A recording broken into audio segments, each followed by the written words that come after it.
What up YouTube, it's Misery, it's Company. In today's video, I want to talk about how I was wrong. I was wrong about a couple of my builds, and I want to go ahead and update you guys because the more we learn about the Blood Knight, the more we are truly going to perfect our builds. It turns out, I was wrong about two of my builds in a pretty big way. So let's go ahead and talk about it.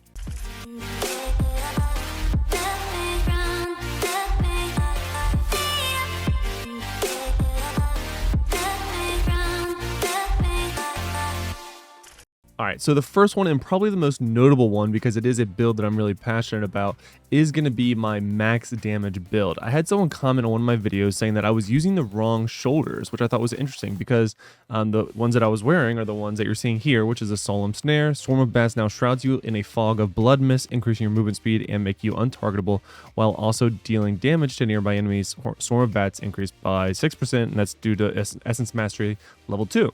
Now, the comment was that this Essence does less damage than the other one, which I thought was weird because at first glance, when you look at it, it says 2 seconds, 13,000 damage. I was like, wow, 13,000 damage is a lot. Okay. If you switch over to the first Essence, and this is where my mistake came in, and the other Essence is Swarm Speaker. This one's main difference is that it doesn't increase your movement speed, and it also doesn't turn you into like the bats. It just goes around you. Now, so that's the one difference. I thought that was the only difference. And then when I first looked at the skills, I actually thought it did less damage. Because again, if you look at it at first glance, 7,000 damage. So it does half the damage. However, it is up for 2.5 times longer, where you went from 2 seconds to 5 seconds, which obviously 7,456 times 5 is going to be a lot more than just 13,000 times 2. So this one is actually going to be doing more damage, and it allows you to auto attack or use other skills while these bats are up because it does last longer, and you can still do the poison effect that you want anyway, but then it also gives you more uptime on your poison.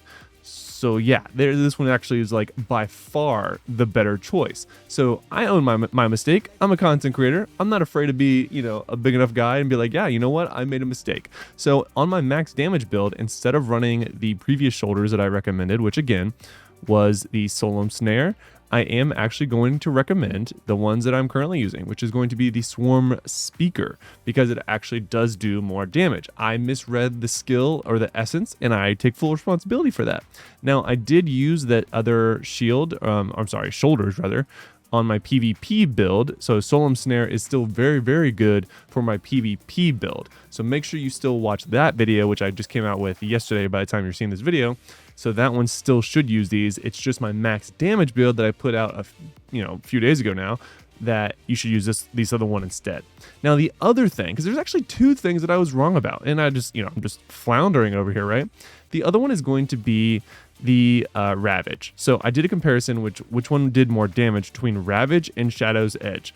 I was not wrong in saying that Shadow's Edge did more damage, no doubt about it. But here's the big but. But Ravage does have a place, and more specifically in a place on a multi-target farming build. So for example, my farming build had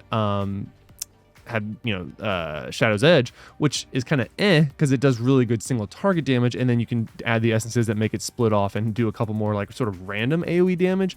But Ravage is consistent AoE damage, so when you are using my farm build, go ahead and use Ravage instead of Shadow's Edge, and then you could use a main hand essence to increase it, which is going to be right over here, and that's going to be this one right here. So Collided Core. So the final strike of Ravage combo unleashes a wave of energy that deals 9,503 damage to enemies. Damage increased by 30% for Essence Mastery 2.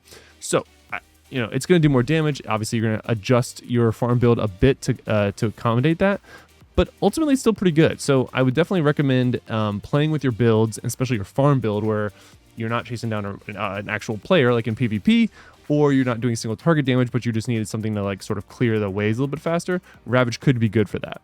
So those are the two mistakes that I did make with both of my builds when it came to this game already, when it came to the new class. And like I said, I own my mistakes. I was learning the class, thought I was reading the essences correctly. Turns out I was dead wrong.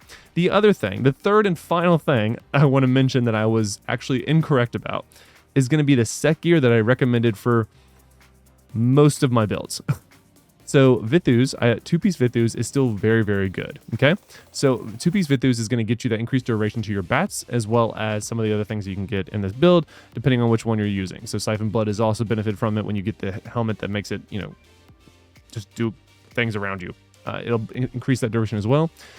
So I'm using 2-piece Vithus, and then instead of using a 4-piece Banquet of Eyes, you actually want to use a 2-piece Banquet of Eyes. So the reason is that this crit chance only goes up by 2.5% for every continual damage effect you inflict upon nearby enemies. So now if you're in a single target fight, you're only going to be getting about 7.5% because you're going to get 2.5 for your fire, 2.5 for your poison, and then if you're in my case where you have a Seeping Bile, you're going to get on average about 7.5 increased crit damage. Now the poison's going to fall off quicker than anything else, so you're probably going to be around 5% increase, but you're never going to get to that 25% increase on a single target fight, which is again what I was sort of targeting. So instead, it's good for mobs because you can obviously poison all of them with big fire, or you know, make them all burn on fire, and then get closer to your crit, which is great. But when you're farming, you don't really need that crit chance because you're probably clearing most things in 1 or 2 hits. So what I would recommend instead is do 2-piece Vithus, 2-piece Banquet of the Eyes, and then a 2-piece Grace of the Flagellants. Reason being is all continual damage, channel damage, and persistent ground damage increase by 15%.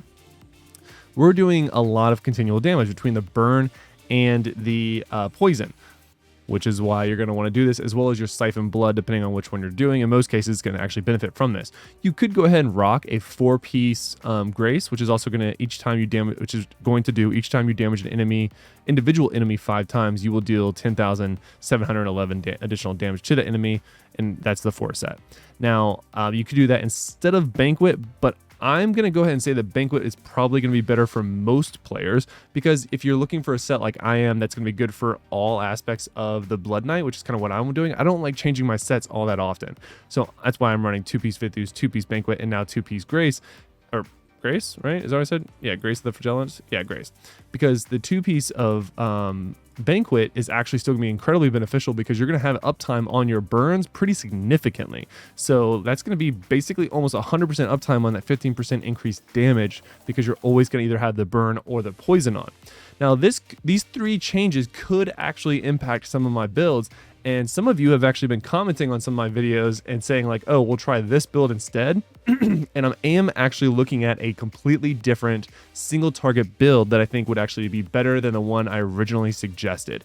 So I'm going to humble myself and go ahead and say I was wrong. My build wasn't bad, but it was not the best. And I think I do have the best build. I've seen other content creators already come out with the build that I'm going to be referencing, but the set differences is going to be what is probably the main difference in the build that I'm going to recommend to you guys. But if you want to see that new max damage updated version of the Blood Knight, make sure you subscribe to this channel and smash that like button, because that tells me you do want to see that build, and that encourages me to work on it a little bit faster and come out with it even sooner than I would have originally. So without further ado, guys, lock it in. Thank you for watching the video. Thank you for understanding that I am a human being and did make a mistake, and I'm perfectly willing to admit that.